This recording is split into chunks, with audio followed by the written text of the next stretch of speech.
જર્જરિત બિલ્ડિંગમાં લાઇબ્રેરી શરૂ કરતા મણિનગર વિસ્તારમાં આવેલી ગુજરાત કોલેજમાં એનએસયુઆઈનો વિરોધ.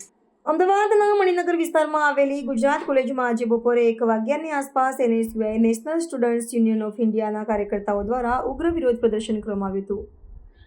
આ વિરોધ કોલેજના એક જર્જરિત બિલ્ડિંગમાં ફરીથી લાઇબ્રેરી શરૂ કરવાના નિર્ણય સામે કરવામાં આવ્યો હતો, જે વિદ્યાર્થીઓની સુરક્ષા માટે જોખમી હોવાનો દાવો કરવામાં આવ્યો છે. આ બિલ્ડિંગ છેલ્લા 2 વર્ષથી બંધ હાલતમાં હતી. વિરોધ કરી રહેલા વિદ્યાર્થી સંગઠને જણાવ્યું હતું કે જર્જરિત ઇમારતમાં લાઇબ્રેરી શરૂ કરવા ઉપરાંત કોલેજમાં પીવાના પાણીની પણ પૂરતી વ્યવસ્થા નથી, જેના કારણે વિદ્યાર્થીઓને ભારે હાલાકીનો સામનો કરવો પડી રહ્યો છે.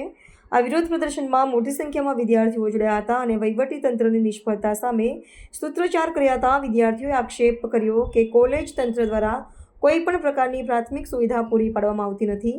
આ વિરોધ બાદ કોલેજ વહીવટી તંત્ર દ્વારા આ મુદ્દે કોઈ સ્પષ્ટતા કરવામાં આવી નથી. એનએસયુઆઈ દ્વારા જો આ સમસ્યાનો ત્વરિત ઉકેલ ન આવે તો આગામી દિવસોમાં વધુ ઉગ્ર આંદોલનની ચીમકી ઉચ્ચારવામાં આવી છે.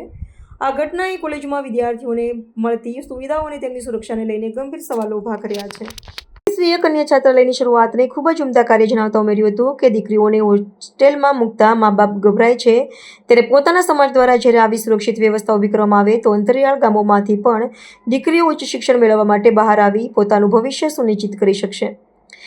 આ પ્રસંગે ઉપસ્થિત કેન્દ્રીય ગૃહ અને સહકારિતા મંત્રી શ્રી અમિત શાહે સરદાર ધામની કામગીરીને બિરદાવતા જણાવ્યું હતું કે આ અદ્ભુત સંગઠન થકી 3000 દીકરીઓ અને 2000 દીકરાઓ ભણીને સમાજ, રાજ્ય અને દેશનું નામ રોશન કરે તેવા આશયથી સમાજના અગ્રણીઓ દ્વારા કરવામાં આવેલી કલ્પના જમીન ઉપર આબેબ ઉતરી છે, તે ખૂબ આનંદની વાત છે. પ્રાર્થના સંદેશ ન્યૂઝની તમામ લેટેસ્ટ અપડેટ્સ માટે ચેનલને હમણાં જ લાઈક, શેર અને સબસ્ક્રાઇબ કરો.